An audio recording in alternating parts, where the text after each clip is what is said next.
몽테크리스토 백작 알렉산드르 듀마. 구독과 좋아요, 알림 설정은 한이슬립 책 낭독에 큰 힘이 됩니다. 집으로 들어서자마자 보석 상인은 주위를 살피듯이 둘러보았습니다. 하지만 처음부터 의심을 품고 있지 않았다면 의심을 낳을 만한 것은 아무것도 없었고, 또 의심을 품고 있었다고 하더라도 그것을 뒷받침할 만한 것은 아무것도 없었습니다. 카도루스는 여전히 지폐와 금화를 두 손으로 덮어 누르고 있었습니다. 카르콘트는 이 여자로서는 최대한의 애교된 미소를 손님에게 보내고 있었습니다. 아니 저런, 하고 보석 상인이 말했습니다. 당신들은 돈이 모자라는가 해서 내가 나간 뒤에도 돈을 세고 있었던 모양이군요. 원 당치 않은 말씀을, 하고 카도루스가 말했습니다.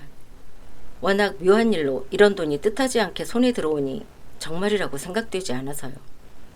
그래서 눈으로 확실한 증거를 보고 있지 않으면 아직도 꿈을 꾸고 있는 것 같은 기분이 들어서요.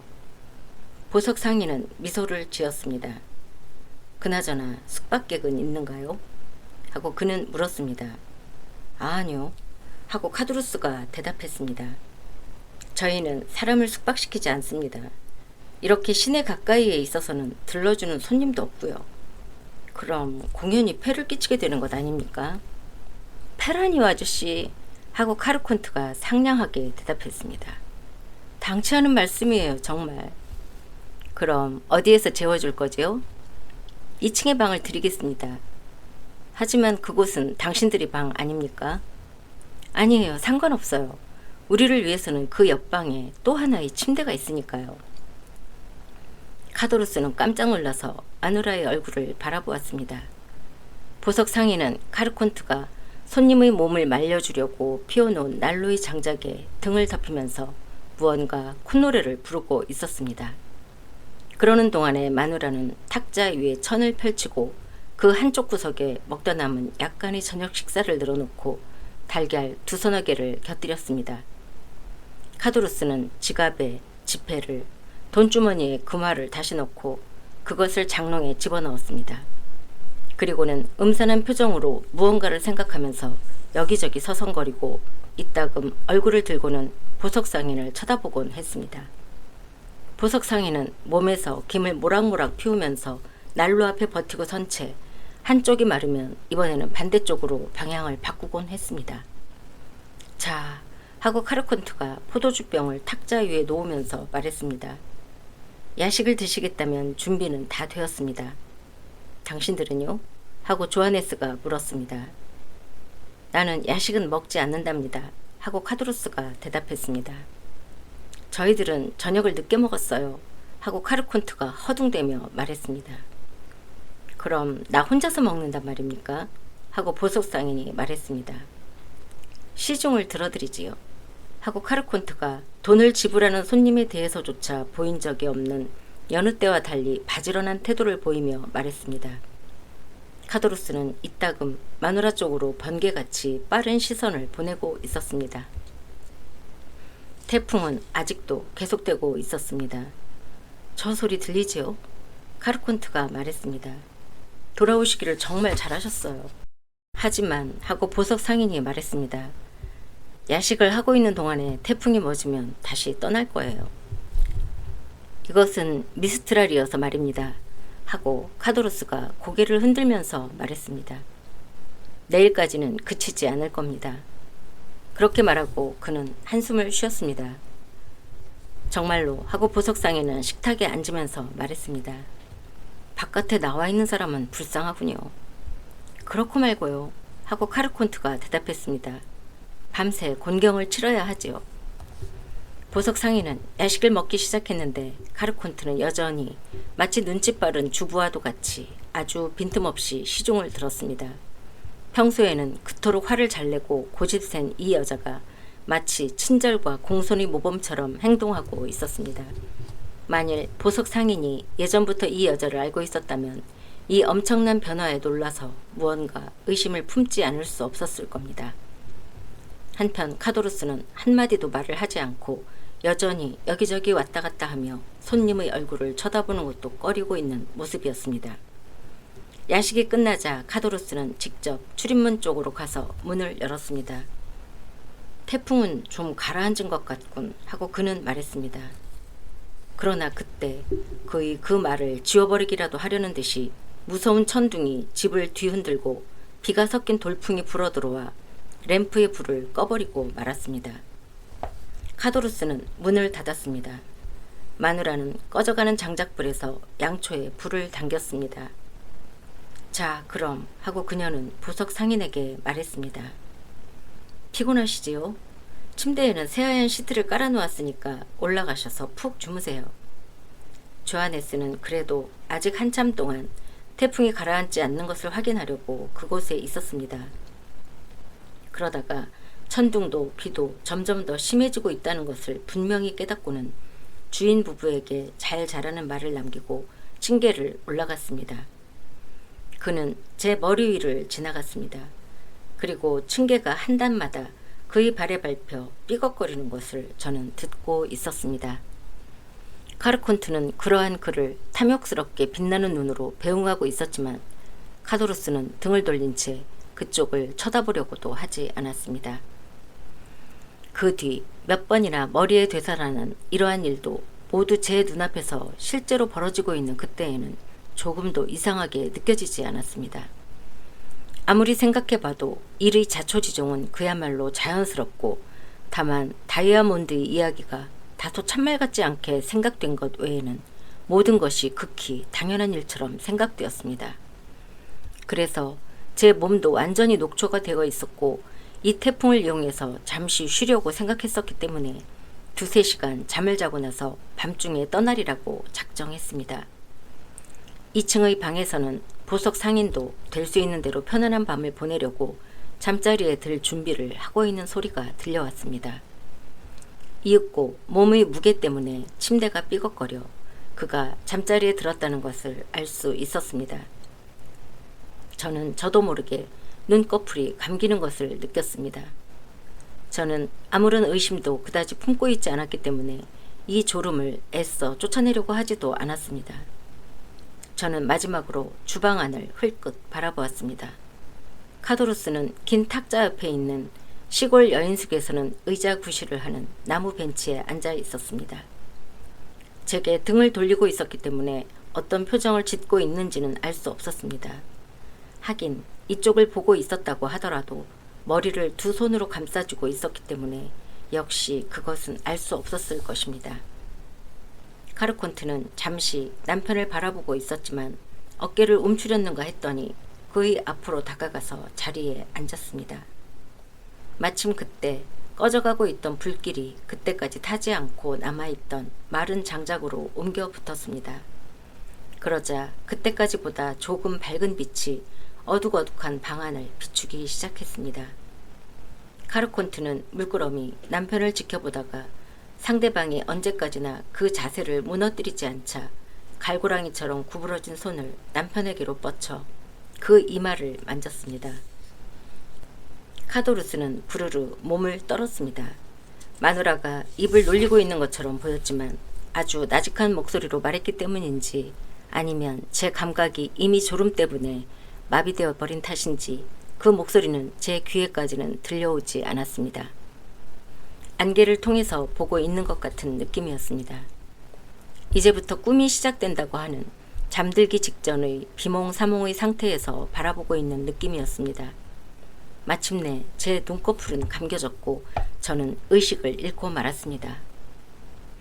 깊이 잠들었던 저는 권총 소리와 거기에 이어서 들린 무서운 비명소리에 퍼뜩 눈을 떴습니다. 방바닥 위에서 몇 걸음 비틀거리는 발소리가 들리고 무언가 힘없는 물체가 층계의 바로 제 머리 위 근처에서 쿵 소리를 내며 쓰러졌습니다. 저는 아직도 완전히 깨어난 상태는 아니었지만 신음소리 그리고 거기에 이어서 격투라도 벌이고 있는 듯한 억제된 고함소리를 들었습니다. 마지막으로 지금까지의 것보다 긴 절규가 들려오고 그것이 차츰 신음소리로 변해가는 것을 듣고는 저도 혼수 상태에서 완전히 깨어났습니다. 저는 한쪽 팔꿈치를 짚고 몸을 일으켜 눈을 크게 떠보았지만 어둠 속에선 아무것도 보이지 않았습니다. 저는 이마에 손을 대었습니다. 층계의 판자로 무언가 미적지근한 것이 이마에 뚝뚝 떨어지는 것 같은 느낌이 들었기 때문입니다. 그 무서운 소리들에 이어 주위는 쥐죽은 듯이 조용해졌습니다. 이윽고 한 사나이가 제 머리 위를 걷고 있는 소리가 들렸습니다. 그 발밑에서 층계가 삐걱삐걱 소리를 냈습니다. 사나이는 아래층 홀로 내려와 날로 옆으로 다가가더니 촛불을 켰습니다. 그 사나이, 그는 카도루스였습니다. 얼굴은 창백하고 셔츠는 피투성이었습니다. 그는 촛불을 켜고는 재빨리 다시 층계를 올라갔습니다. 그리고 제 귀에는 그 황급하고 조마조마한 발소리가 다시 들려왔습니다. 이윽고 그는 다시 내려왔습니다. 손에는 이의 보석상자를 들고 있었습니다. 그리고 다이아몬드가 틀림없이 안에 들어있는 것을 확인하고는 어느 주머니에 넣을까 망설이고 있더니 아마 주머니는 안전한 장소가 못 된다고 생각했는지 그것을 빨간 손수건에 싸서 목에다 감았습니다. 그런 다음 그는 장롱 쪽으로 달려가서 얘의 지폐와 금화를 꺼내어 지폐는 바지 앞주머니에, 금화는 저고리 안주머니에 집어넣고 셔츠를 두세 장 꺼내고는 출입구 쪽으로 달려가 순식간에 어둠 속으로 자취를 감추고 말았습니다. 이때에야 저는 모든 것을 분명히 알 수가 있었습니다. 저는 마치 제가 범인이기라도 한 듯이 지금 막 일어난 사건에 대해서 제 자신을 책망했습니다. 그때 신음소리가 들려온 것처럼 생각되었습니다. 어쩌면 그 불쌍한 보석상인은 아직 죽지 않았을지도 모른다. 살려준다면 내가 저지르지는 않았지만 잠자코 도망가게 내버려둔 죄를 일부나마 보상받을 수 있을지도 모른다고 생각했습니다. 그래서 저는 제가 자고 있던 다락방과 아래층 홀과의 경계에 이음새가 느슨해져 있는 판자벽을 어깨로 힘껏 밀어보았습니다.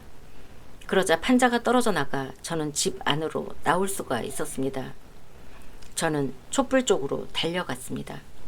그리고는 층계를 뛰어 올라갔습니다. 그러자 거기에 누군가가 쓰러져서 앞을 가로막고 있었습니다. 그것은 카르콘트의 시체였습니다. 아까 제가 들은 권총 소리는 이 여자를 쏜 것이었습니다. 그녀는 목에 총알을 맞아서 그 앞과 뒤의 상처로부터 피를 마구 쏟아내고 있을 뿐만 아니라 입에서도 피를 토하고 있었습니다. 카르콘트는 이미 완전히 숨을 거두고 있었습니다. 저는 그 시체를 넘고 앞으로 나아갔습니다. 방 안은 이루 말할 수 없이 난잡하게 어지러져 있었습니다. 두세 개의 가구는 완전히 뒤집혀지고 불행한 보석 상인이 매달려 있는 시트는 방 안 가득히 펼쳐져 있었습니다. 그는 바닥에 쓰러진 채 머리를 벽에 기대고 가슴에 받은 세 군데의 큰 상처에서 흘러나온 피바다에 잠겨 있었습니다. 다시 한 군데의 상처에 긴 부엌칼이 꽂혀 있고 겨우 손잡이만이 드러나 보였습니다. 저는 다시 한 자루의 권총을 밟았습니다. 이것은 아마도 화약에 젖어 있었던 모양으로 탄화는 발사되지 않았습니다. 저는 보석 상인 옆으로 다가가 보았습니다. 아직 죽어있지는 않았습니다. 제가 낸 소리, 특히 바닥이 흔들리는 것을 느끼고 그는 핏발이 선 눈을 뜨고는 가까스로 그 눈으로 한순간 제 얼굴을 바라보며 무언가 말을 하려는 듯이 입술을 움직였지만 그대로 숨을 거두고 말았습니다. 이 무서운 광경에 저는 거의 정신을 잃고 말았습니다. 누구의 목숨도 이제는 구할 수 없다는 것을 알게 되자 그때는 다만 도망치고 싶다는 생각뿐이었습니다. 저는 두 손으로 머리털을 쥐어뜯으며 공포의 외마디 소리를 지르면서 층계를 뛰어 내려왔습니다. 아래층 홀에는 대여섯 명의 새 관리와 두세 명의 헌병이 있었습니다. 그들은 전원이 무장을 하고 있었습니다. 저는 당장 체포되고 말았습니다. 이미 제정신이 아니었던 것입니다. 이야기를 하려고 했지만 뜻모를 외마디 소리가 튀어나왔을 뿐이었습니다. 저는 새 관리와 헌병들이 제 몸을 가리키고 있는 것을 깨달았습니다. 눈을 내리깔고 제 몸을 보았더니 온통 피투성이가 되어 있었습니다. 아까 층계의 판자 사이에서 떨어져 내리는 것 같은 그 미적지근한 물방울은 카르콘트의 피였던 것입니다. 저는 제가 숨어있던 장소를 손가락으로 가리켰습니다. 무슨 소리를 하는 거야? 하고 헌병 하나가 물었습니다. 그러자 새 관리 하나가 그쪽을 보러 갔습니다. 저쪽으로 들어왔다고 말하고 있는 모양이군 하고 그 새 관리가 대답했습니다.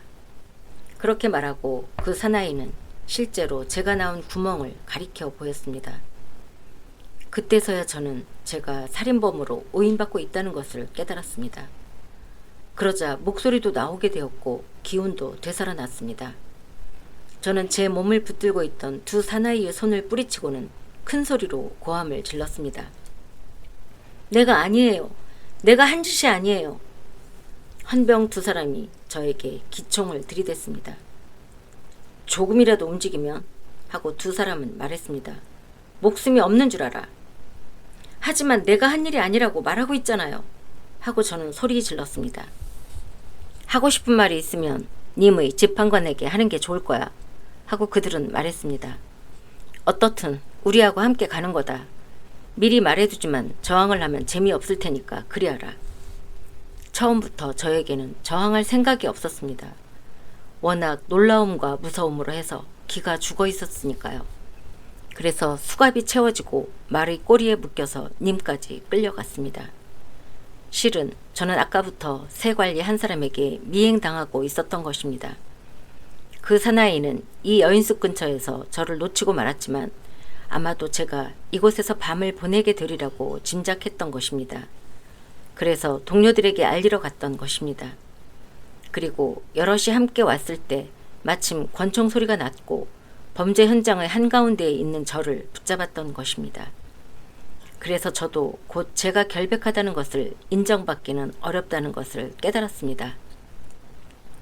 그러한 이유로 해서 저는 다만 한 가지 희망에 의존하는 수밖에는 없었습니다. 그래서 저는 즉시 예심 판사에게 그날 낮에 퐁디가르의 여인숙에 들렀던 부존이 신부라는 사람을 어떻게 해서든지 찾아달라고 부탁했습니다. 만일 그 이야기가 카도루스의 순전한 날조이고 그 신부가 실제로 존재하지 않는다면 카도루스가 붙잡혀서 모든 것을 자백하지 않는 한 말할 것도 없이 저는 모든 것이 끝장나는 판이었습니다. 2개월이 지났습니다. 그 2개월 동안 이것은 판사님에 대한 찬사로서 말씀드리지 않으면 안 됩니다만 예심 판사는 제가 부탁한 신부님을 찾기 위해 온갖 노력을 다 하셨습니다. 저는 이미 모든 희망을 잃고 있었습니다. 카도루스는 아직도 붙잡히지 않았습니다. 드디어 제1회 공판이 눈앞에 다가온 때였습니다. 9월 8일, 즉 사건이 있은 뒤 3개월 5일째 되는 날 이미 찾기를 단념하고 있던 신부가 자신을 만나고 싶어하는 수인이 있다는 얘기를 들었다면서 감옥까지 찾아와 주신 겁니다.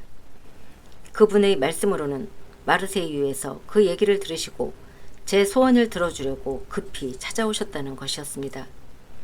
제가 얼마나 반갑게 신부님을 맞이했을까 하는 것은 아마 짐작하시리라고 생각합니다. 저는 제가 목격한 일을 모두 말씀드리고 다이아몬드 이야기도 조심스럽게 꺼냈습니다.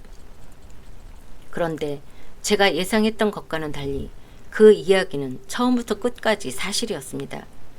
그리고 이 또한 예상과는 달리 그분은 제 이야기를 전적으로 믿어주셨습니다. 그래서 저는 그분의 인자한 마음에 감명받고 그리고 또 제가 태어난 고장의 인정과 풍속을 그분이 잘 알고 계시다는 사실을 깨닫고는 이처럼 인정이 많으신 분이라면 제가 저지른 유일한 죄도 아마 용서해 주실 것이라고 생각하고 고해의 비밀을 지켜주신다는 약속을 받고 오티유의 사건을 조금도 숨김없이 말씀드렸던 것입니다. 그만 그때의 기분에 이끌려서 말씀을 드린 셈이지만 마치 앞뒤를 계산해서 말씀드린 것 같은 결과가 되었습니다. 즉 별로 고백할 필요도 없는 이 제1의 살인을 고백함으로써 그분은 제가 제2의 살인을 범하지 않았다는 것을 아시게 된 것입니다.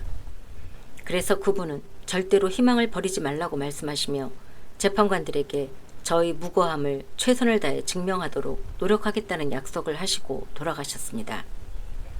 그 뒤 감옥 안에서의 처우가 차츰 개선되고, 그리고 제 공판은 그때 마침 열리고 있던 어떤 중죄 재판 다음에 열리게 되어 있다는 것을 알고 그분이 정말로 저를 위해 바쁘게 뛰어다니셨다는 것을 알게 되었습니다.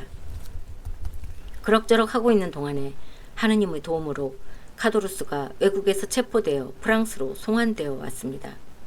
그는 모든 것을 고백하였고, 이 살인을 계획한 것은, 특히 그것을 부추긴 것은 마누라였다는 것을 진술하였습니다. 카도루스는 종신형을 선고받았고 저는 석방되었습니다.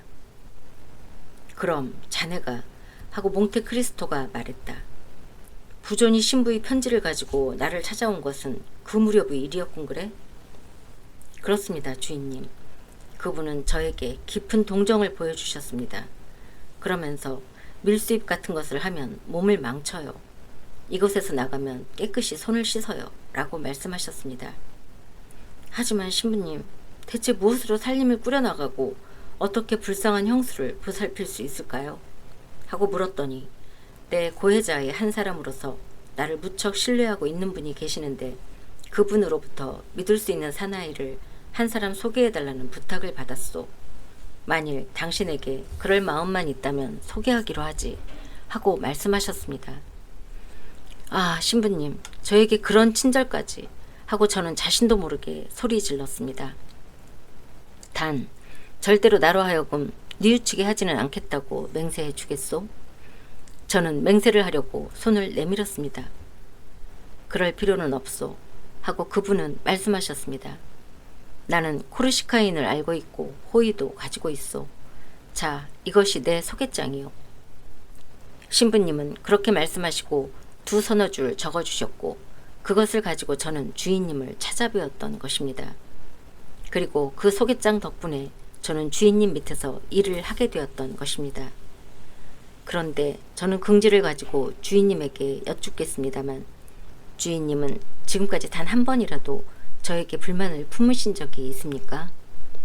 아니, 그런 일은 없었어, 하고 백작은 대답했다. 그리고 이것은 기꺼이 인정하지만 자네는 훌륭한 고영인이라네, 베르투초. 단 사람을 믿지 않는 게 흠이야. 제가 말입니까, 백장님? 그래, 자네가 말이야. 버젓이 형수와 양자가 있으면서 그 어느 쪽의 얘기도 나에게 한 번도 하지 않은 것은 대체 어떻게 된 일이지? 아, 주인님, 실은 그것은 제 생애 중에서 가장 슬픈 일을 말씀드리지 않으면 안 되었기 때문입니다. 저는 코르시카를 향해서 떠났습니다. 잘 아시리라고 생각합니다만 빨리 불쌍한 형수에게로 돌아가서 위로해드리고 싶었기 때문입니다. 그런데 롤리아노에 도착해보니까 집은 초상집으로 변해 있었습니다. 실로 무서운 사건이 일어났던 것입니다. 근처 사람들은 지금도 그것을 기억하고 있을 정도입니다.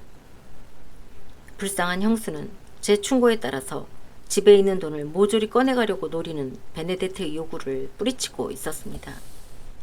그런데 어느 날 아침 그놈은 형수를 위협하고는 하루 종일 모습을 나타내지 않았습니다. 형수는 울었습니다. 왜냐하면 불쌍한 아슨타는 그 못된 놈에게 어머니 같은 애정을 느끼고 있었기 때문입니다. 밤이 되었지만 형수는 자지 않고 기다리고 있었습니다. 11시가 되어서야 그놈은 언제나 함께 놀러다니는 2 친구와 함께 돌아왔습니다.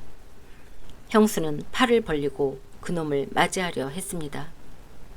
그런데 놈들은 형수를 붙잡고 그 셋 중의 한 놈이, 저는 그가 악마 같은 놈이 아닌가 두려워하고 있습니다만, 이렇게 소리 지른 것입니다. 고문놀이를 하세. 어떻게 해서라도 돈이 있는 곳을 알아내야 하니까. 이웃집 와실리오는 마침 그때 바스티아에 가 있어서 그의 부인 한 사람만이 집을 지키고 있었습니다. 그러니까 그 부인 외에는 누구 한 사람도 형수의 집에서 일어나고 있는 사건을 보는 사람도 듣는 사람도 없었습니다. 2 놈이 아슨타를 단단히 붙잡았습니다. 형수는 설마 그런 무서운 일을 당하리라고는 생각조차 하지 않았으므로 자기를 괴롭히려는 놈들에게 미소를 지어 보였습니다. 다른 한 놈이 출입문과 창문을 닫으러 갔고 그놈이 돌아오자 셋이 한꺼번에 달라붙어서 그러한 어마어마한 준비에 두려움을 느낀 형수가 고함을 지르려고 하자 입을 틀어막고 발을 난로불에 가까이 가져가며 어디에 얼마 안 되는 우리 돈이 숨겨져 있는지 고백시키려고 했습니다. 그런데 실랑이를 벌이고 있는 동안에 불이 형수의 옷자락에 옮겨 붙은 것입니다.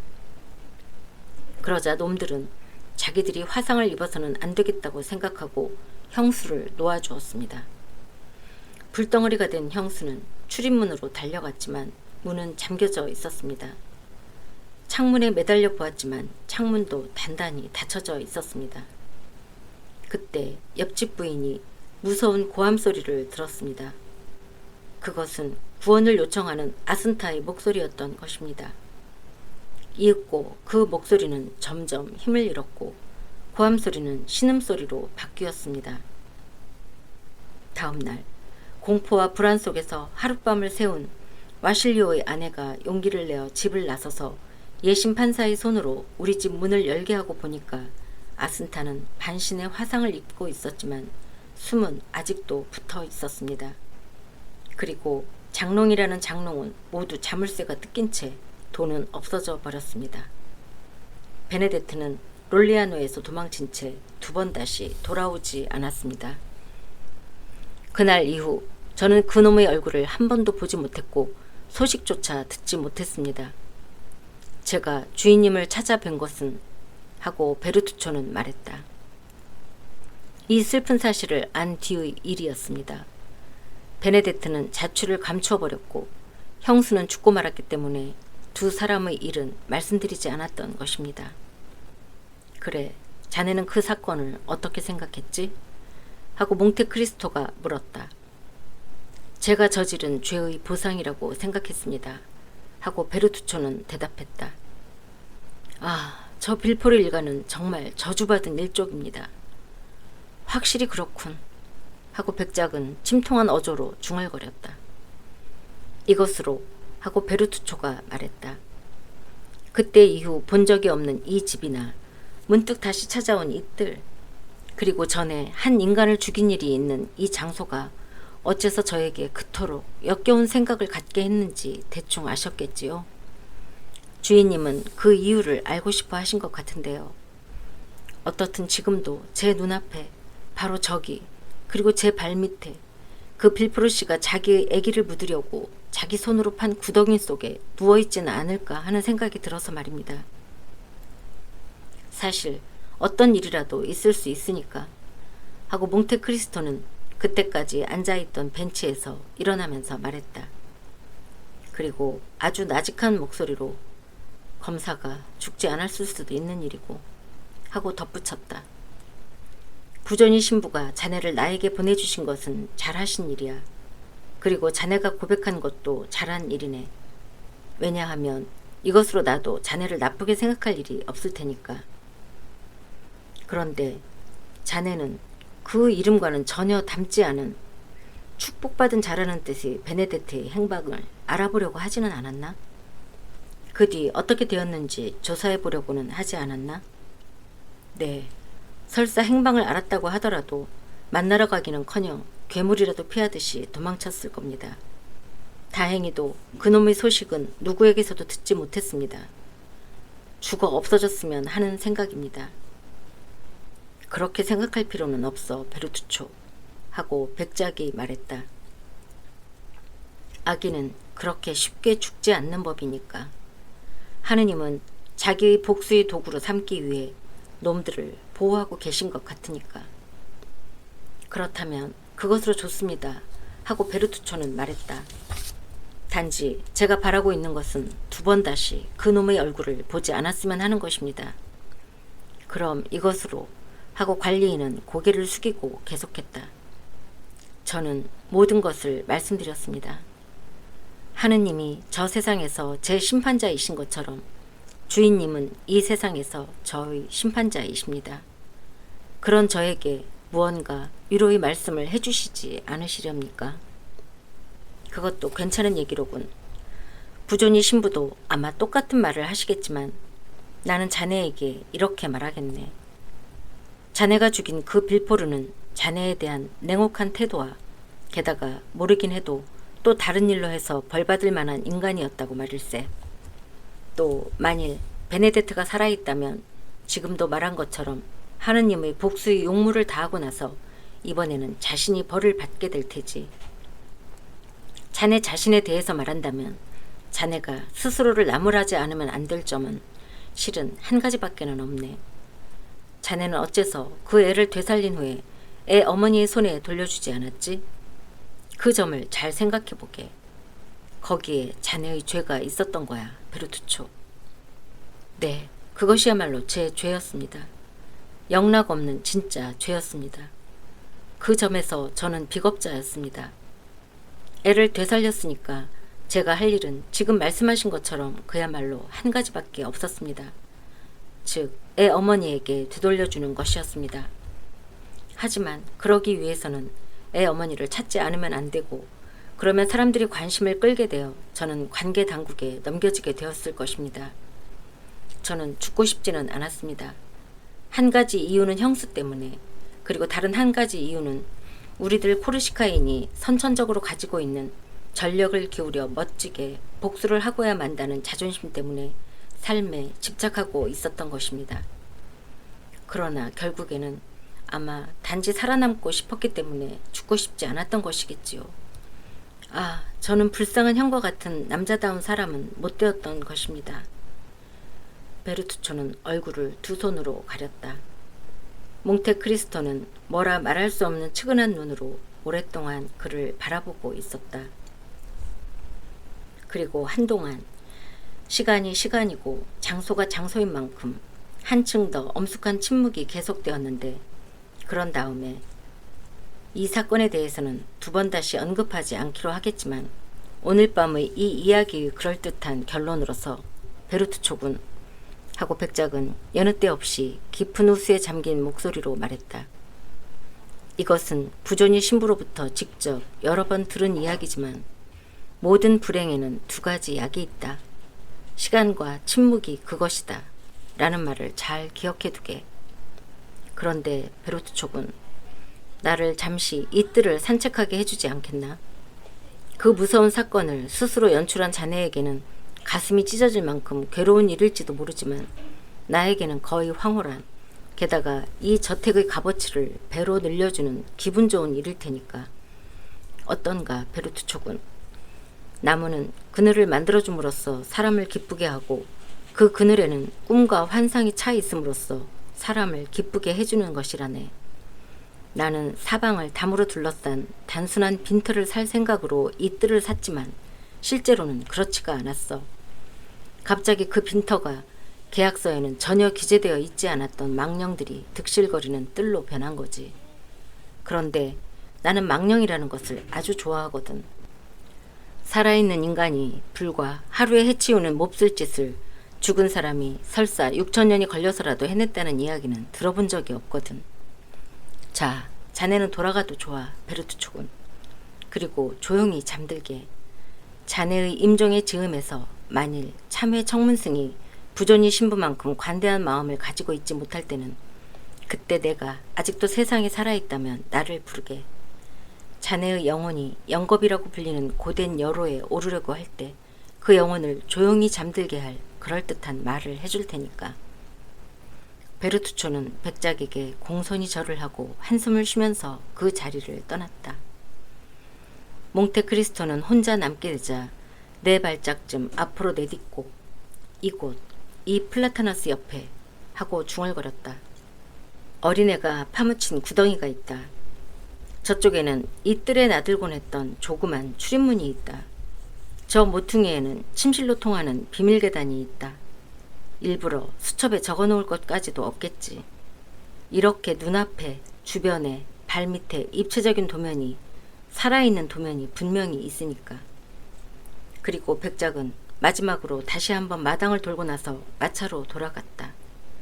베르투초는 백작이 생각에 잠겨있는 것을 보고는 아무 말도 하지 않고 마부 옆자리에 올라탔다. 마차는 파리로 돌아갔다. 그날 밤 샹젤리제의 집에 도착하자 몽테크리스토 백작은 이미 오랫동안 살아온 사람처럼 집안을 샅샅이 보고 다녔다.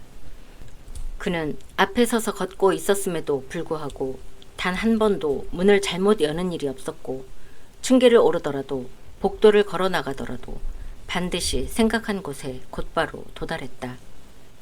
알리가 이날 밤의 순시를 수행하고 있었다. 백작은 베르투초에게 저택 안의 장식이라든가 방 배정에 대해 몇 가지 지시를 내리고는 시계를 꺼내보고 대기하고 있는 누비아인을 향해 말했다. 11시 반이다. 에데가 곧 나타날 것이다. 프랑스인 시녀들에게는 알려놓았나? 알리는 그 그리스의 미녀에게 배정된 주거 쪽으로 손을 뻗쳤다. 그곳은 완전히 독립되어 있는 데다 출입문이 벽걸이 뒤에 숨겨져 있어서 집안을 샅샅이 보고 다녀도 설마 그곳에 한 개의 객실과 두 개의 방이 있고 사람이 살고 있으리라고는 꿈에도 생각할 수 없었다. 알리는 지금 말한 것처럼 그 주거 쪽으로 손을 뻗치고 왼손 손가락으로 3이라는 숫자를 나타내 보이고 다음에는 같은 손을 평평하게 펴고 그 위에 머리를 얹어 잠을 자는 것처럼 눈을 감았다. 그래? 하고 이러한 수화에 익숙해져 있는 몽테크리스토가 말했다. 시녀 세 사람 모두 침실에서 대기하고 있다는 말이겠다. 네, 라는 뜻으로 알리는 고개를 끄덕였다. 마님은 오늘 밤은 피곤하실 테니까 하고 몽테크리스토는 계속했다. 틀림없이 자겠다고 하시겠지. 마님에게 말을 하시게 해서는 안 돼. 프랑스인 시녀들은 다만 새 주인에게 인사만 하고 물러가면 돼. 너는 그리스인 시녀와 프랑스인 시녀가 서로 말을 하지 않도록 조심하고. 알리는 고개를 숙였다. 이윽고 문지기를 부르는 목소리가 들렸다. 철문이 열리고 마차 한 대가 샛길을 달려 현관 돌층계 앞에 멎었다. 백작은 아래로 내려갔다. 마차의 문은 이미 열려 있었다.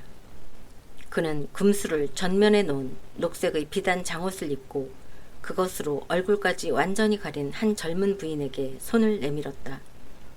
부인은 내밀어진 손을 잡고는 경의를 내포한 애정을 담고 거기에 키스했다.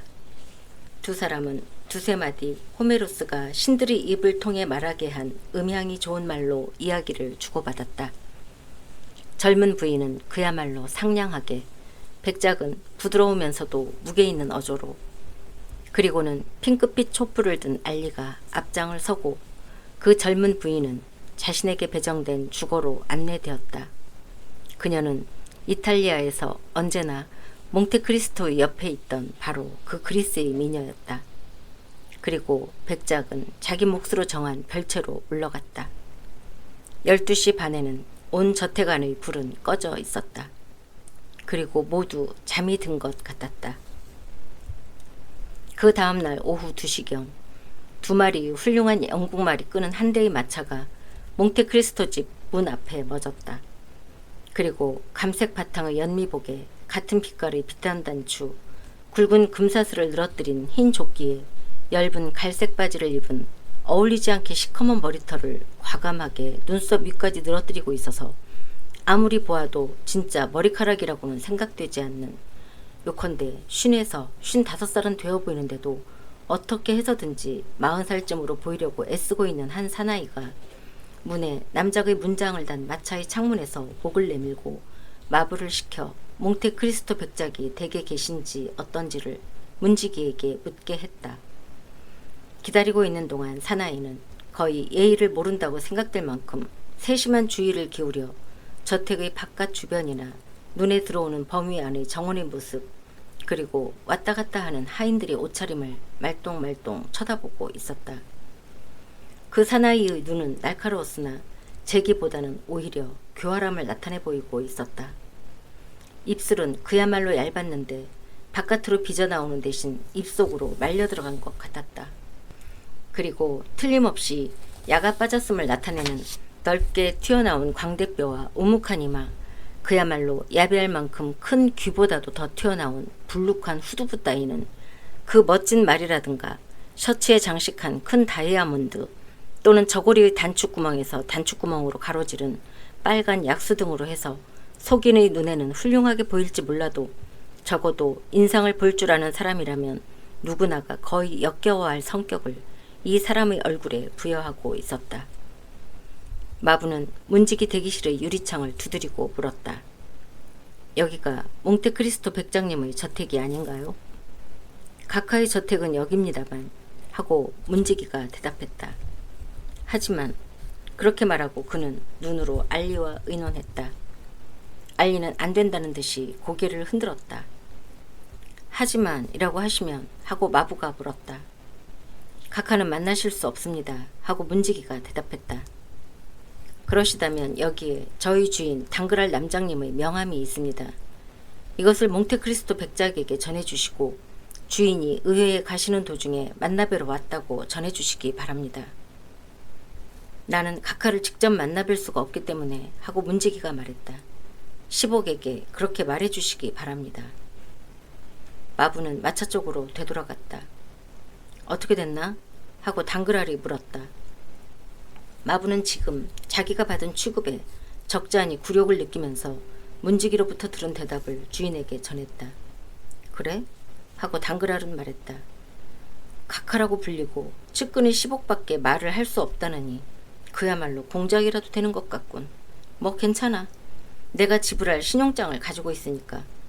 돈이 필요해지면 싫어도 제 편에서 만나러 오겠지. 그렇게 말하고 당그랄은 마차 안쪽에 자리를 잡고는 도로의 반대쪽까지 들릴 만큼 큰 소리로 마부에게 명령했다. 중의원으로 가자. 재빨리 통보를 받은 몽테크리스토는 그동안 내내 자기 주거의 미늘창 너머로 당그랄을 바라보고 있었다. 멋진 망원경을 사용하여 상대가 자기의 저택이나 뜰 그리고 하인들의 옷 등을 관찰한 데에 못지않은 면밀함으로 그 모습을 자세히 관찰하고 있었던 것이다. 정말 하고 백작은 혐오스러운 몸짓을 나타내 보이고 망원경을 상하로 된 통 속에 집어넣으면서 말했다. 정말 추악한 사나이로군. 얼핏 보기만 해도 그 납작한 이마에는 뱀의 상이, 부풀어 오른 두개골에는 독수리의 상이, 뾰족한 코끝에는 소리개의 상이 보이지 않는가. 알리 하고 외치고 나서 그는 구리종을 한 번 두들겼다. 알리가 모습을 나타냈다. 베르투초를 불러주게 하고 백작은 말했다. 마침 그때 베르투초가 들어왔다. 부르셨습니까? 하고 관리인은 말했다. 응. 하고 백작은 말했다. 자네는 지금 우리 집 앞에 멎었던 말을 보았나? 네, 주인님. 아주 훌륭한 말이었습니다. 나는 자네에게 파리에서 가장 훌륭한 말 2피를 구하라고 명령했을 텐데 하고 백작은 미간을 찌푸리면서 말했다. 대체 어째서 파리에는 아직도 내 말과 비슷할 만큼 훌륭한 말이 2마리나 더 있고 더욱이 그것이 우리 집 마구간에 들어와 있지를 않는 거지? 백작이 미간을 찌푸린 것과 그 목소리의 엄격함에 놀라 알리는 고개를 숙이고 얼굴이 창백해졌다. 알리, 네가 나쁜 것은 아니야. 하고 백작은 그 목소리나 얼굴에서는 도저히 상상할 수 없는 부드러운 어조의 아라비아어로 말했다. 너는 영국말에 대해서는 모르고 있으니까. 안도의 빛이 알리의 얼굴에 다시 나타났다. 백장님 하고 베르투초는 말했다. 지금 말씀하신 그 말은 매물이 아니었습니다. 몽테크리스토는 어깨를 움츠렸다. 이것 봐 하고 그는 말했다. 얼마든지 값을 매길 수 있는 사람에게는 어떤 것이라도 항상 매물이라네. 당그랄 씨는 그 말에 16,000프랑을 지불하셨습니다. 백장님. 그렇다면 32,000프랑을 주겠다고 했으면 될 것 아닌가. 그 사나이는 은행가라고. 은행가라는 놈은 자기가 들인 돈을 2배로 늘릴 기회를 절대로 놓치는 법이 없어. 그건 진심으로 하시는 말씀인가요? 하고 베르투초는 물었다. 몽테크리스토는 넉살 좋은 질문을 받고 깜짝 놀랐다는 듯이 관리인의 얼굴을 물끄러미 바라보았다. 오늘 밤 하고 그는 말했다. 나는 어떤 곳을 방문하지 않으면 안 돼. 그 2마리의 말에 새 마구를 달아서 내 마차에 연결시켜 놓도록 하게. 베르투초는 인사를 하고 물러가다가 문간에서 걸음을 멈추고 몇 시에 방문하실 예정인지요? 하고 물었다. 5시에 하고 몽테크리스토는 말했다.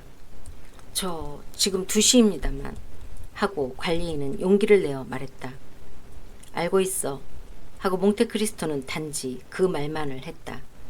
그리고는 알리 쪽을 돌아보며 말을 모두 마님 앞으로 끌고 가서 제일 마음에 드는 말을 고르시게 하게.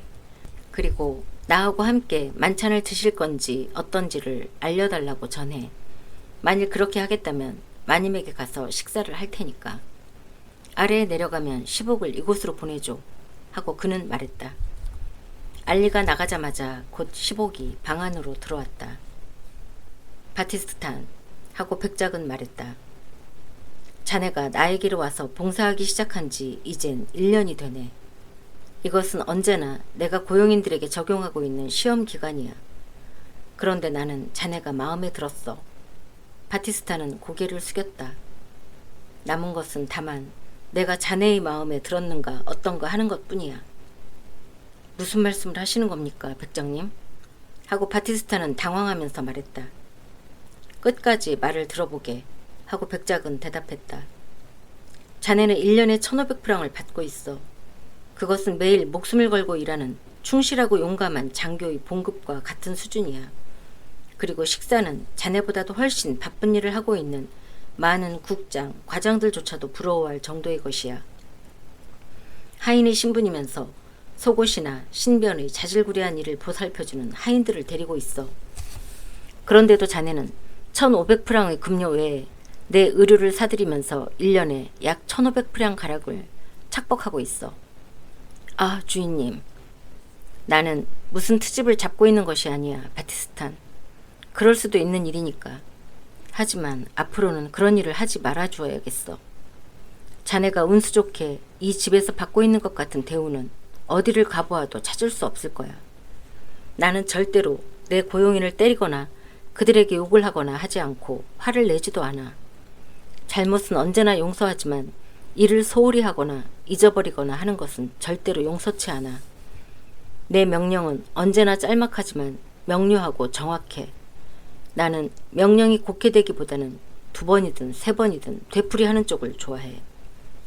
나는 무엇이든 내가 알고 싶은 것을 알아낼 수 있을 만한 돈이 있어. 더욱이 미리 말해두지만 나는 매우 호기심이 강한 사람이야. 따라서 자네가 좋든 나쁘든 나에 대해서 쑥떡공론을 하거나 내 행동에 대해서 이러쿵저러쿵 비평을 하거나 내가 하는 일을 엿보거나 내 일을 알게 되는 날엔 즉각 이 집에서 자네를 내보내고 말 거야.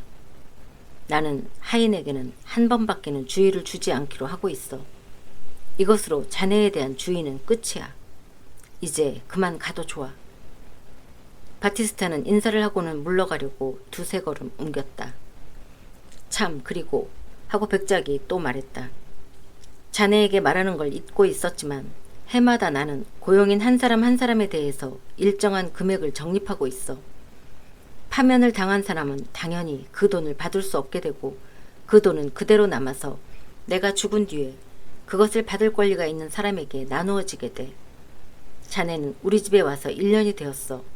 자네의 행운은 이미 시작된 거야. 그것이 그대로 계속되도록 하라고. 프랑스어를 한마디도 모르기 때문에 무표정한 얼굴로 버티고 서 있는 알리 앞에서 행해진 이 훈계는 프랑스인 하인의 생리를 조금이라도 연구한 사람이라면 곧 알 수 있는 효과를 나타냈다. 무슨 일이든지 주인님의 의향을 따르도록 하겠습니다 하고 그는 말했다. 그리고 알리 씨를 본받도록 하겠습니다. 아니, 그건 안 돼 하고 백작은 대리석처럼 차갑게 말했다. 알리에게는 장점도 있지만 결점도 많아. 따라서 이 사나이를 모범으로 삼아서는 안 돼. 알리는 예외야. 알리에게는 급료를 주지 않아. 하인이 아니라 노예이니까. 이를테면 나의 충견이지. 따라서 의무를 다하지 못하는 경우에는 나는 그를 쫓아내는 대신에 죽여버리고 마는 거지. 바티스타는 눈을 크게 떴다. 거짓말이라고 생각하나? 하고 몽테크리스토는 말했다. 그리고 나서 그는 지금 바티스탄에게 프랑스어로 말한 것을 알리에게 되풀이 말했다. 알리는 그 말을 듣자 미소를 띠고는 주인 옆으로 다가가 한쪽 무릎을 꿇고 공손하게 그 손에 키스를 했다. 이 조그만 훈계의 결과로 바티스탄의 놀라움은 정점에 달했다. 백작은 바티스탄에게는 나가도록, 알리에게는 따라오도록 신호를 했다. 그리고 2 사람은 백작의 서재로 들어가 거기에서 오랫동안 이야기를 하고 있었다. 5시가 되자 백작은 얘의 종을 3번 울렸다. 한 번 울리면 알리에게, 2번은 바티스탄에게, 3번 울리면 베르투초에게 용무가 있다는 것으로 되어 있었다. 관리인이 방으로 들어왔다. 말을 준비하도록 하고 몽테크리스토가 말했다. 마차에 메어 놓았습니다, 주인님. 하고 베르투초가 대답했다. 저도 수행하는 겁니까? 아니, 마부와 바티스탄 그리고 알림 아니면 돼. 백작이 아래로 내려가 보니까 그날 아침 당글 아래 마차에 메어 있던 그 훌륭한 말이 그의 마차에 메어져 있었다. 옆을 지나치면서 백작은 말을 흘끔 쳐다보았다. 확실히 훌륭한 말이로군 하고 그는 말했다. 용케 손에 넣었군. 하지만 조금 늦었어. 주인님 하고 베르투초는 말했다. 이것을 손에 넣는데 꽤 애를 먹었습니다. 그리고 엄청난 값이었습니다. 그렇다고 해서 말이 훌륭하지 않게 된다는 것은 아닐 테지? 하고 백작은 어깨를 으쓱해 보이면서 말했다. 주인님이 만족을 느끼신다면 하고 베르투초는 말했다. 개서 더 다행스러운 일은 없습니다. 그런데 어디로 가시는 겁니까? 쇼세 당탱거리의 당글알 남작에게. 이 두 사람의 대화는 현관의 돌층계 위에서 이루어졌다. 베르투초는 돌층계를 한 단 내려서려고 발을 내디뎠다. 잠깐 기다려 하고 몽테크리스토가 그런 그를 제지하면서 말했다. 나는 해안에 땅이 하나 필요해. 예를 들면 노르망디의 르 아블과 브로뉴의 중간 근처에. 범위는 한정하지 않겠어. 다만 사들인 그 땅에 내 배가 들어와서 정박할 수 있는 조그만 항구, 작은 후미, 조그마한 만 같은 것이 필요해.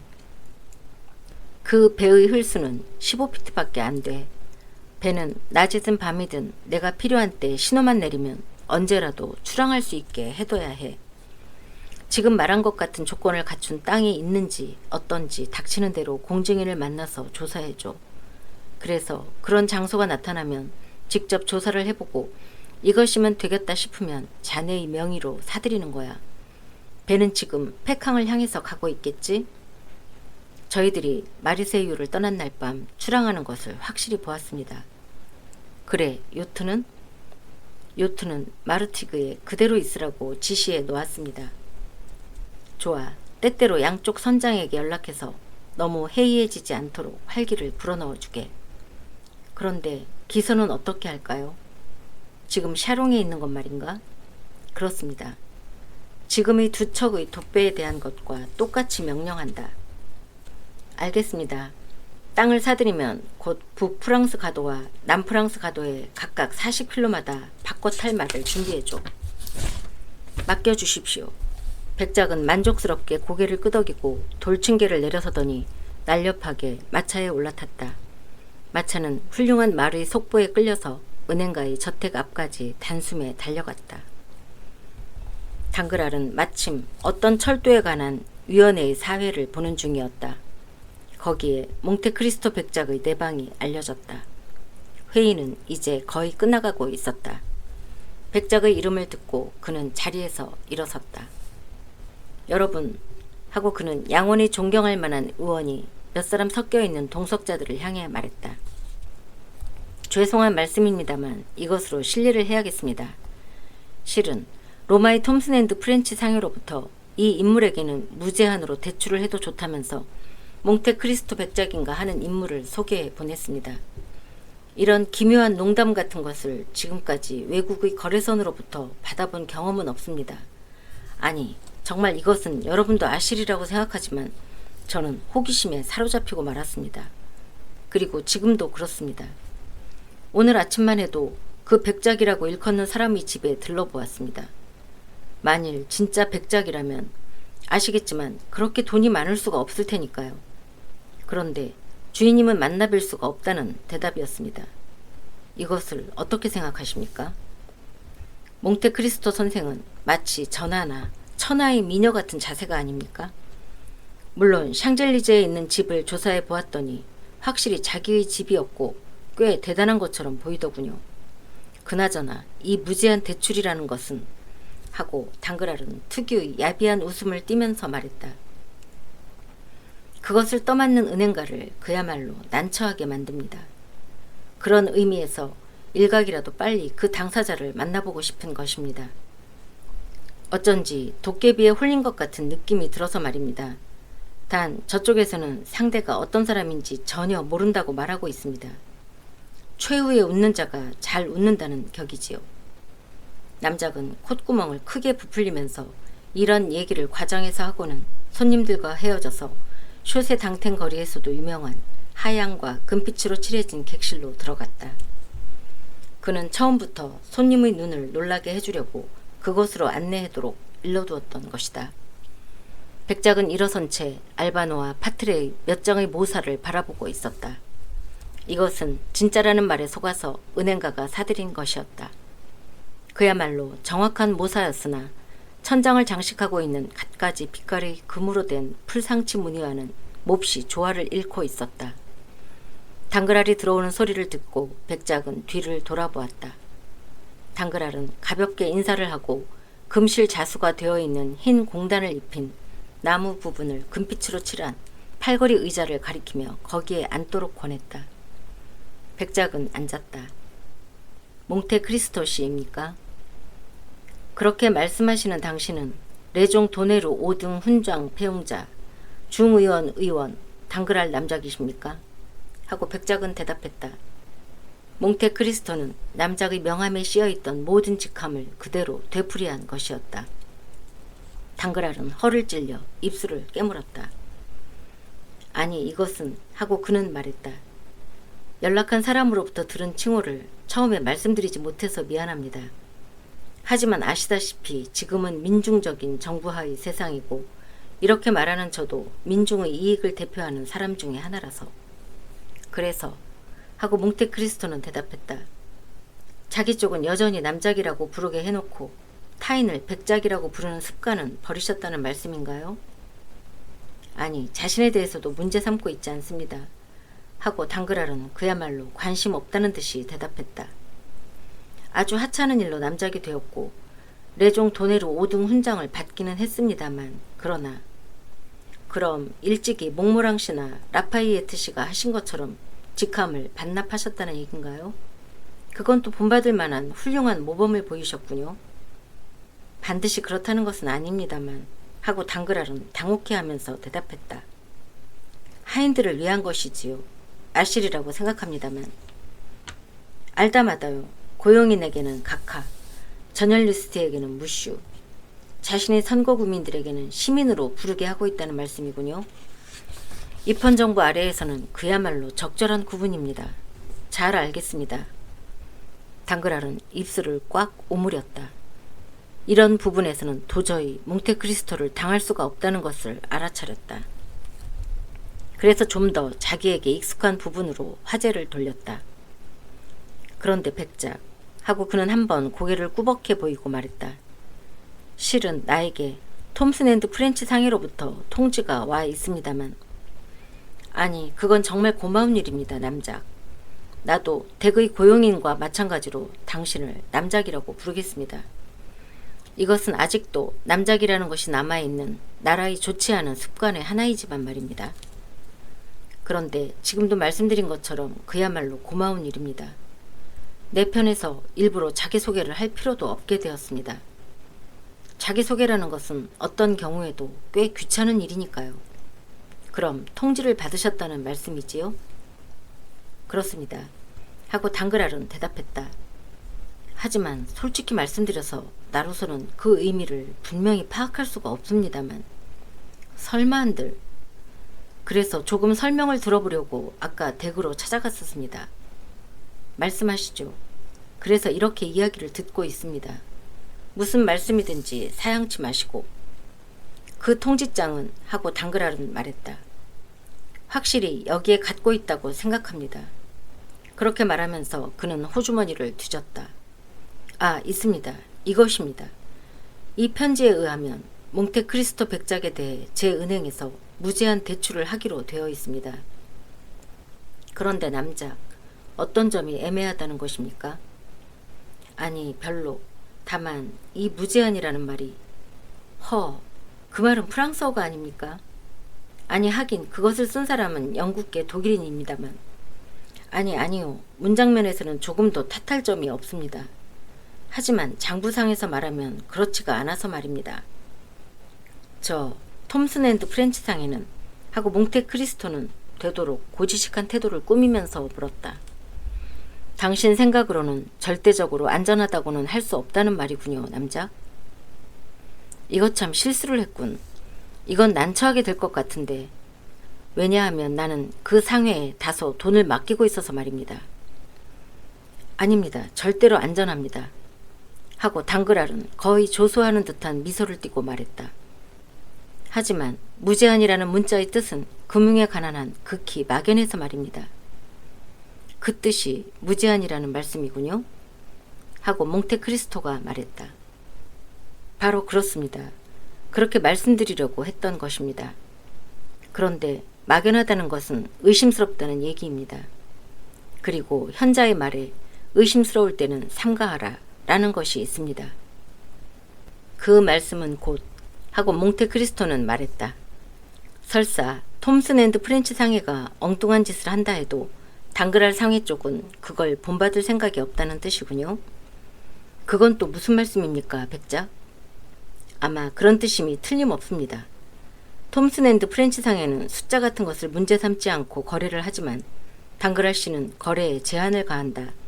지금 자신이 말씀하신 것처럼 현자이시니까요. 여보시오. 하고 은행가는 오만하게 대답했다. 지금까지 내 경영 상태를 염려한 사람은 하나도 없었어요. 그렇다면 하고 몽테크리스토는 냉정하게 대답했다. 아무래도 내가 그 최초의 사람이 될 것 같군요. 어째서지요? 당신이 설명을 요구하시기 때문이지요. 아무래도 몹시 주저하고 계신 것 같아서. 당그랄은 입술을 깨물었다. 또다시 상대에게 당한 것이다. 더욱이 이번에는 자기의 전문 분야에서 말이다.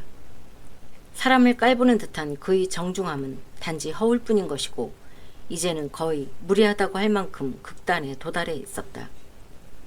몽테크리스토 쪽은 그와는 반대로 더할 수 없이 상냥한 미소를 띠고 있었고 게다가 필요하다면 얼마든지 소박한 태도를 취할 수 있었기 때문에 매우 유리한 입장에 서 있었다. 그렇다면 하고 잠시 침묵한 뒤에 당그랄이 말했다. 내 기분을 이해해 주시기 위해 내게서 얼마 정도의 돈을 꺼내려 하고 계시는지 그것을 말씀해 주시지 않겠습니까? 하지만 하고 몽테크리스토는 이 논쟁에서는 비록 한 발짝이라도 물러설 수 없다는 배짱을 정하고 말했다. 이렇게 당신에게 무제한 대출을 요구하게 된 것도 얼마만큼의 금액이 나에게 필요하게 될지 나 자신도 정확히 알 수가 없기 때문이에요. 은행가는 드디어 상대방을 곤경에 몰아세울 기회가 왔다고 생각했다. 그는 팔걸이 의자에 몸을 젖혔다. 그리고 무게 있는 오만한 미소를 띠면서 아니 뭐 하고 말했다. 사양치 마시고 말씀하세요. 그렇게 해주시면 당그랄 은행의 우자가 아무리 한정된 것이라 하더라도 어떤 막대한 요구에도 응할 수 있다는 것을 납득하시게 될 테니까요. 설사 100만을 요구하신다 하더라도. 네? 뭐라고 말씀하셨지요? 하고 몽테크리스토가 되물었다. 100만이라고 했습니다. 하고 당그랄은 무지에서 오는 뻔뻔함으로 되풀이했다. 고작 100만 정도를 가지고 무엇을 하겠습니까? 하고 백작은 말했다. 농담이시겠죠? 100만밖에 필요치 않다면 그런 푼돈 때문에 구태여 대출을 바라거나 하지는 않아요. 100만이요? 100만 정도는 언제나 돈지갑이나 여행용 가방 속에 넣어가지고 다닌답니다. 그렇게 말하고 몽테크리스토는 명함이 들어있는 작은 수첩 안에서 국립은행 앞으로 발행된 지참인 지불이 각각 50만 프랑의 어음 2장을 꺼냈다.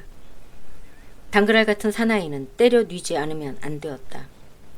살짝 찌르는 정도로는 되지 않았다. 이 무쇠망치의 일격은 주요했다. 은행가는 저도 모르게 비틀거렸고 어찔어찔 현기증을 일으켰다. 그는 동공이 무섭게 확대된 눈을 멍하니 뜨고 몽테크리스토를 바라보았다. 자, 솔직히 말씀해 주세요. 하고 몽테크리스토는 말했다. 당신은 톰슨 앤드 프렌치 상회를 신용하고 계시지 않군요. 아니 괜찮습니다. 이야기는 아주 간단합니다. 실은 이런 일도 있을 수 있으리라고 생각하고 거래에 관해서는 거의 초보자이지만 나 나름대로 준비를 해왔으니까요. 여기에 2통 당신에게 보내진 것과 똑같은 편지가 있습니다. 한 통은 빈의 알슈타인 운트 에스케레스 상회에서 로스차일드 남작에게 보내는 것, 다른 한 통은 런던의 베어링 상회에서 라피트 씨에게 보내는 것입니다. 한마디만 말씀해 주시면 당신에게는 일체 걱정을 끼치지 않도록 하겠습니다. 이 2 가게 중의 어느 한 곳으로 가면 되니까요. 승부는 결정되었다. 당그랄은 패했다. 그는 눈에 띄게 손을 와들와들 떨면서 백작이 손가락으로 집어서 내민 그 독일에서부터의 편지와 런던에서부터의 편지를 펼쳤다. 그리고 서명이 진짜인가 아닌가를 면밀하게 확인했다. 그 면밀함이란 만일 몽테크리스토가 이때의 은행가의 낭패상을 보려해주지 않았다면 그에게 있어서는 그야말로 무례하다고 할 수 있는 정도의 것이었다. 아, 이 세 개의 서명은 그야말로 수백만의 가치가 있는 것입니다. 하고 당그랄은 지금 눈앞에 있는 황금의 위력의 화신과도 같은 인간에게 예배라도 하려는 듯이 자리에서 일어나면서 말했다. 이쪽의 새 은행에 대해 무제한 대출이라니. 아니 정말 실례했습니다, 백작. 하지만 의심은 사라졌더라도 놀라움은 아직 남을 수도 있습니다. 아니 무슨 당신네 정도의 가게가 그렇게 놀랄 것도 없을 텐데요. 하고 몽테크리스토는 예의에 따라 그야말로 정중하게 말했다. 그렇다면 돈을 약간 돌려줄 수 있겠습니까? 원하시는 액수를 말씀해 주십시오. 분부대로 거행하겠습니다. 그렇다면 하고 몽테크리스토는 말했다. 이것으로 서로 양해가 되었고 실제로 양해가 이루어졌겠지요? 당그랄은 끄덕였다. 그럼 이제는 아무런 염려도 없는 거지요? 하고 몽테크리스토는 계속했다. 물론입니다, 백작. 하고 은행가는 소리질렀다. 염려 같은 것은 조금도 한 적이 없습니다. 그렇군요. 단지 증거가 필요했던 것이로군요. 그렇다면 하고 백작은 되풀이했다. 서로 양해가 이루어졌고 이제 아무런 염려도 없으시다니까 지장이 없으시다면 여기에서 첫 해의 총액을 결정하도록 하십시다. 600만쯤으로 해둘까요? 600만 좋습니다. 하고 당그랄은 숨막히는 소리로 말했다. 그 이상이 필요할 때는 하고 몽테크리스토는 무덤덤하게 계속했다.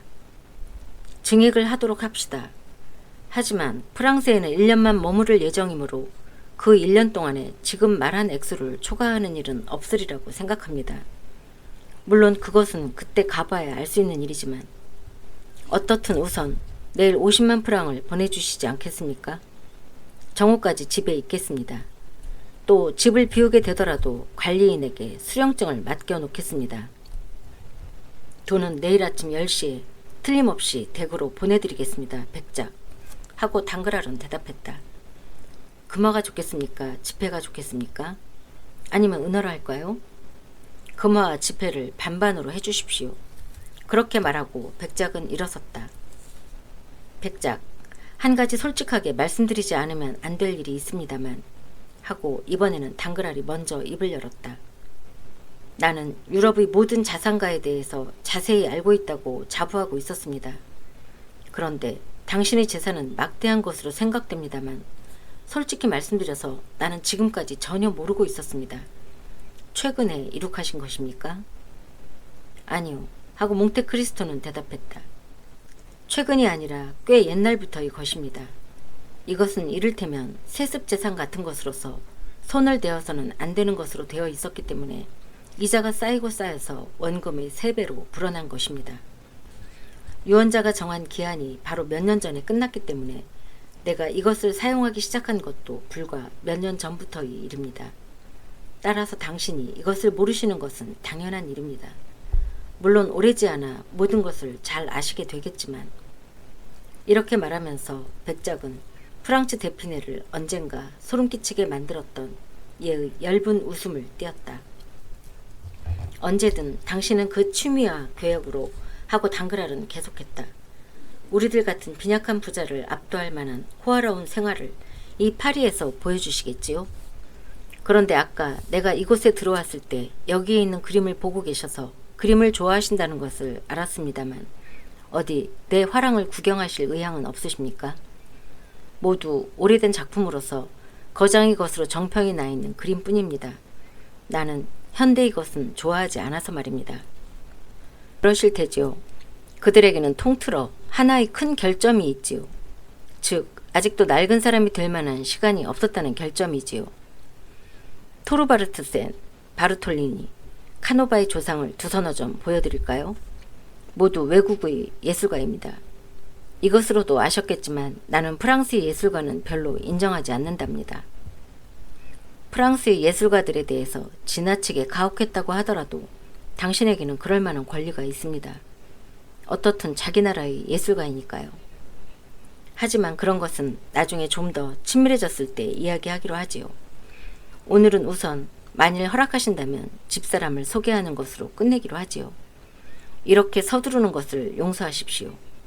어떻든 당신 같은 고객에게는 이미 거의 가족 같은 느낌을 가지게 되기 때문에. 몽테크리스토는 이 금융가가 부여해 주려는 명예를 승낙한다는 표시로 고개를 숙였다. 당그랄은 초인종을 울렸다. 그러자 요란스러운 제복을 입은 종복이 모습을 나타냈다. 마님은 방에 계신가? 하고 당그랄이 물었다. 네, 남장님. 하고 종복이 대답했다. 혼자 계신가? 아닙니다. 손님이 와 계십니다. 백작, 다른 사람 앞에서 소개해도 신뢰가 되지는 않겠지요? 신분을 감추고 계시는 것은 아닐 테지요? 그런 일은 없습니다, 남작. 하고 몽테크리스토는 미소를 지으면서 대답했다. 나는 나 자신에게 그러한 권리가 있다고는 생각하고 있지 않기 때문에. 그래, 마님의 손님이라면 누구지? 도브레 군인가? 하고 당그랄은 그야말로 우직한 사람답게 물었는데 이미 이 금융가 가정의 공공연한 비밀을 알고 있었던 몽테크리스토는 상대방의 이러한 태도에 속으로 희죽이 웃었다. 네, 도브레님입니다, 남장님. 하고 종복이 대답했다. 당그랄은 고개를 끄덕거렸다.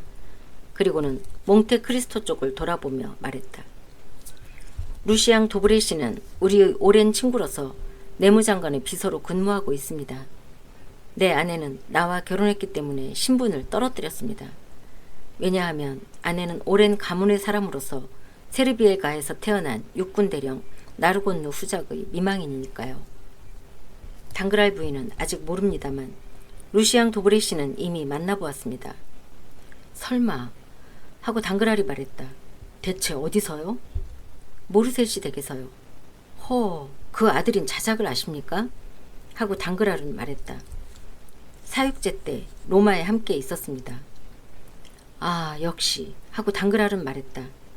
폐허에서 산적인가 도적인가 하고 기묘한 일이 있었다는 얘기를 들은 적이 있습니다. 기적적으로 목숨을 건졌다고 하더군요. 확실히 그러한 얘기를 이탈리아에서 돌아왔을 때 집사람이나 딸에게 하고 있었던 것 같습니다. 남작 부인께서 기다리고 계십니다. 하고 종복이 되돌아와서 아뢰었다.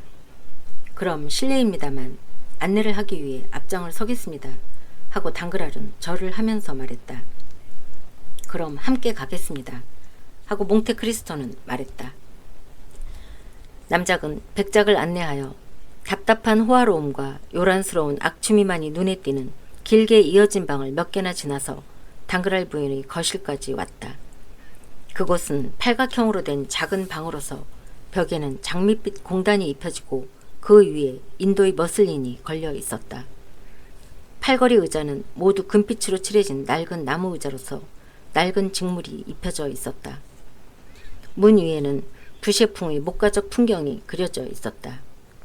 그리고 원형의 액자에 넣어진 두 장의 산뜻한 파스텔 화가 방 안의 다른 가구들과 조화를 이루어 이 작은 방을 저택 안에서 유일하게 그나마 운치 있는 장소로 만들어 놓고 있었다.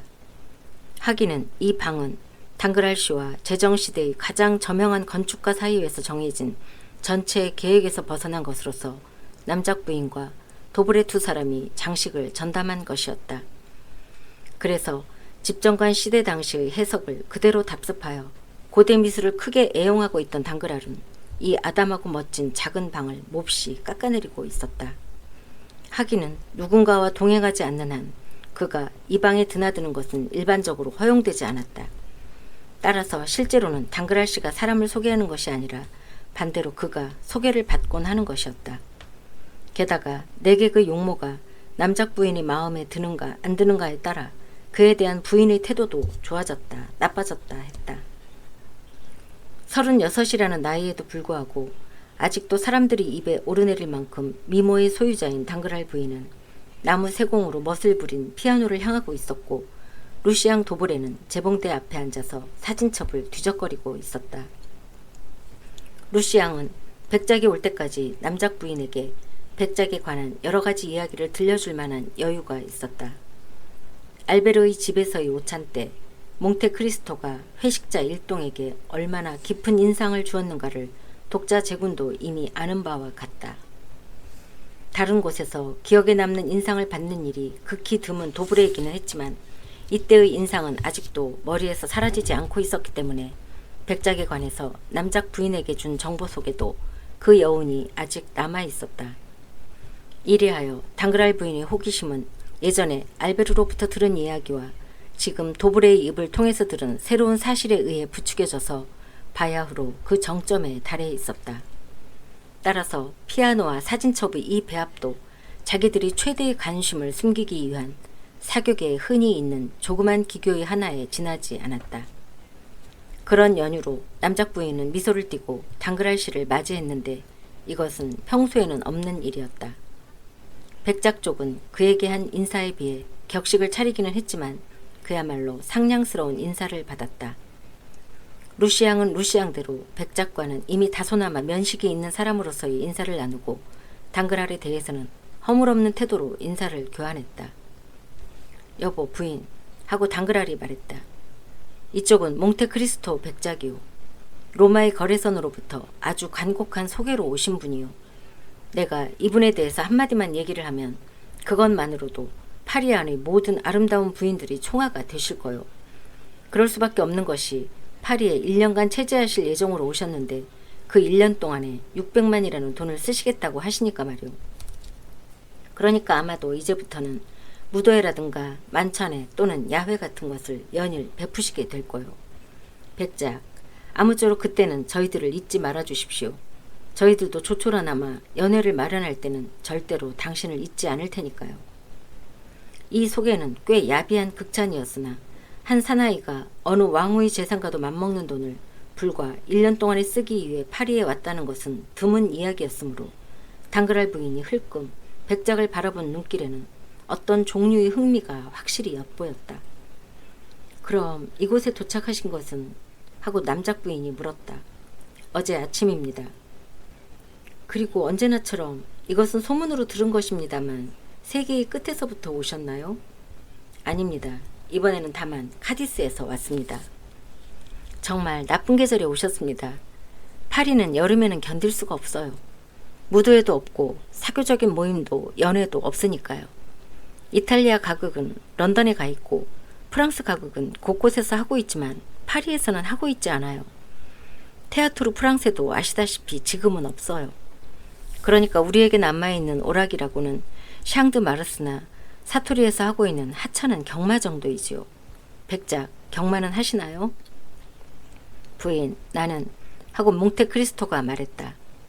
다행히도 누군가 프랑스의 습관에 대해 적당한 가르침을 주시는 분이 계시다면 파리에서 여러분이 하고 계시는 일은 무엇이든지 해보고 싶습니다. 말은 좋아하시나요? 나는 한동안 동양에서 살다가 왔습니다만 부인도 아시다시피 동양인이 이 세상에서 존중하는 것은 두 가지밖에 없습니다. 즉 준마와 미녀입니다. 어머 백작 하고 남작 부인이 말했다. 여자를 먼저 말씀하시는 정도의 아름다운 마음씨를 보여주셔도 좋지 않을까요? 이것으로서 부인, 아까 프랑스의 습관에 대해서 가르쳐 주실 분이 필요하다고 말씀드린 것도 당연한 일이라고 생각되시지 않습니까? 마침 그때 당그랄 남작 부인이 좋아하는 시녀가 들어왔다. 그리고 부인 옆으로 다가가서 뭐라고 두세 마디 귓속말을 했다. 당그랄 부인의 안색이 달라졌다.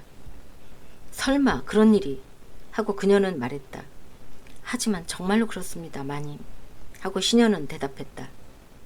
당그랄 부인은 남편 쪽을 돌아다 보았다. 여보, 사실이에요? 응? 뭐가? 하고 당그랄은 눈에 띄게 허둥대며 물었다. 이 아가씨가 하는 말이 뭐라고 말했는데? 마부가 내 말을 마차에 매려고 갔더니 말이 마구간에 없더라는 거예요. 여보, 이것은 대체 어떻게 된 일이지요? 그건 여보, 하고 당그랄이 말했다. 실은 말이요. 네, 들어볼게요. 무슨 말을 하려고 하는지 알고 싶어서 못 견디겠는걸요. 여기에 계신 두 분에게 우리들 중에 누가 옳은지 심판을 받도록 하지요. 먼저 나부터 일의 자초지종을 두 분에게 말씀드리도록 하지요. 실은 하고 남작 부인은 계속했다. 남편은 마구간에 10마리의 말을 가지고 있습니다. 그 중의 2마리는 내 것으로서 그것은 정말 멋진 파리에서도 가장 훌륭한 말입니다. 당신은 알고 있죠, 도브레 씨? 내 그 회색 돈전박이 말을. 그런데 내일 빌포르 부인이 보아에 가신다고 해서 내 마차를 빌려드린다고 약속했는데 정작 그것을 빌려주려고 했더니 그 말이 2마리 모두 안 보인다는 것입니다. 아마도 남편이 2~3천 프랑이 돈벌이를 위해서 팔아버린 것이 틀림없어요. 아, 이 무슨 야비한 인종일까요? 정말 투기꾼이라는 인종은. 여보, 하고 당그랄이 대답했다. 그 말은 너무 기운이 좋았어. 겨우 4살이 되었는데 말이오. 당신의 몸에 혹시 사고라도 일어나지 않을까 하고 그 말 때문에 무척 걱정되었단 말이오. 뭐라고요, 여보? 하고 부인은 말했다. 내가 한 달 전부터 파리에서 가장 솜씨가 좋은 마부를 고용하고 있다는 것을 잘 알고 있으면서 설마 말과 함께 마부도 팔아버린 것은 아니겠지요? 이봐요, 여보. 그것과 똑같은 말을 사줄게요. 발견되기만 하면 좀 더 좋은 것을 사주겠소. 단 상냥하고 온순해서 2번 다시 그런 걱정을 시키지 않을 놈으로 말이오. 남작 부인은 경멸한다는 듯이 어깨를 움츠렸다. 당그랄은 설사 부부 사이라 하더라도 도에 지나친 이 행동을 깨닫지 못한 듯이 몽테크리스토 쪽을 돌아보며 아니 정말 좀 더 빨리 사귀지 못한 것이 유감스럽기 짝이 없습니다, 백작. 하고 말했다. 저택 쪽은 완전히 정리가 되셨나요? 물론입니다. 하고 백작은 말했다. 정말 그 말을 권했더라면 좋았을 텐데 아니 정말 공짜나 다름없는 값으로 내놓고 말았지요. 단 지금 말씀드린 것처럼 나로서는 귀찮은 것을 처분하고 싶었던 것이지만 말입니다. 젊은이에게 어울리는 말이었지요. 아니 호의는 고맙습니다. 하고 백작이 말했다. 실은 오늘 아침 꽤 훌륭한 말을 그것도 별로 비싸지 않은 값으로 입수했지요. 바로 저거예요. 한번 구경하세요, 도브레 씨. 당신은 틀림없이 말에 대해서는 일가견을 가지고 계셨지요. 도브레가 창문 쪽으로 간 동안에 당그랄은 아내 옆으로 다가갔다. 알겠어, 여보? 하고 그는 매우 낮은 목소리로 부인에게 말했다. 그 말에 엄청난 돈을 내겠다는 사람이 나타났단 말이오. 재산을 마구 버리려는 그 미치광이는 어디 누군지는 모르지만 오늘 아침에 관리인을 보냈더라고. 나는 덕분에 16,000프랑을 벌었지. 그런 표정을 짓지는 말아줘요. 당신에게 4,000프랑, 의제니에게는 2,000프랑을 줄 테니까. 당그랄 부인은 사나운 눈으로 남편을 노려보았다. 아니, 이건 놀랐는걸? 하고 도브레가 소리질렀다. 뭔데요? 하고 남작 부인이 물었다. 내 눈엔 틀림없어요. 확실히 부인의 말이에요. 부인의 말이 백작이 마차에 메어져 있어요. 내 회색 돈전박이 말이 말이에요? 하고 당그랄 부인이 소리질렀다. 그렇게 말하고 부인은 창가로 달려갔다. 어머, 정말 그렇네? 하고 그녀는 말했다. 당그랄은 어이없는 표정을 짓고 있었다. 설마 그런 일이? 하고 몽테크리스토는 그야말로 놀란 척하면서 말했다. 믿을 수 없군. 하고 은행가가 중얼거렸다. 남작 부인이 2~3마디 도브레에게 귓속말을 하자 이번에는 도브레가 백작에게 다가가서 말했다. 남작 부인은 남작이 얼마에 그 말을 당신에게 팔았는지 묻고 계십니다만 나는 잘 몰라요. 하고 백작은 말했다. 관리인이 나를 기쁘게 해주려고 양해 없이 한 일이라서요. 아마 3만 프랑이 아니었나 생각합니다만. 도브레는 그 대답을 남작 부인에게 전했다. 당그랄이 무척 창백한 얼굴로 허둥대고 있었으므로 백작은 그야말로 동정하는 듯한 표정을 지어 보였다. 정말 하고 백작은 당그랄에게 말했다. 여자란 정말 은혜를 모르는군요. 그러한 당신의 친절도 부인의 마음을 조금도 감동시키지 못하니까 말입니다. 은혜를 모르는 정도가 아니에요. 오히려 머리가 어떻게 되었다고나 할까요? 하지만 뭐 하는 수 없지요. 사람은 자기에게 해로운 일을 좋아하니까요. 그래서 가장 간단한 길은 언제나 하고 싶은 대로 하도록 내버려 두는 거예요. 남작, 그러다가 엉뚱한 변을 당해도 적어도 자기 자신을 원망하는 수밖에는 방법이 없을 테니까요. 정말 한심한 일이지요. 당그랄은 아무 대답도 하지 않았다. 금세라도 무서운 부부싸움이 일어날 것이 틀림없다고 생각하고 있었던 것이다. 이미 남작 부인의 눈썹은 치켜 올려져서 마치 올림푸스의 주피터의 눈썹처럼 태풍의 도래를 예고하고 있었다. 도브레는 태풍이 거세질 낌새를 느끼고는 뭐라고 핑계대고 그 자리를 떠났다. 몽테크리스토도 더 이상 오래 있음으로써 자기가 이 집에서 차지하려고 계획하고 있는 입장을 허물어뜨려서는 안 된다고 생각하여 당그랄 부인에게 인사를 하고는 남작 한 사람만을 부인의 분노 앞에 세워놓은 채 물러나오고 말았다. 좋아 하고 몽테크리스토는 물러나오면서 생각했다. 소기의 목적은 달성했다. 이제 저 가정의 평화는 내 손안에 있다. 그리고 남편의 마음도 부인의 마음도 한꺼번에 잡을 수 있는 것이다. 정말 잘 되었어. 하지만 하고 그는 덧붙였다. 그렇다고는 해도 의쟁이 당그랄 양은 소개받지 못했다. 꼭 만나고 싶었는데 말이다. 그러나 여기는 파리이고 아직도 시간은 충분하다. 그건 나중으로 미루지. 하고 그는 특유의 미소를 지으면서 말했다. 다음 편에 계속됩니다.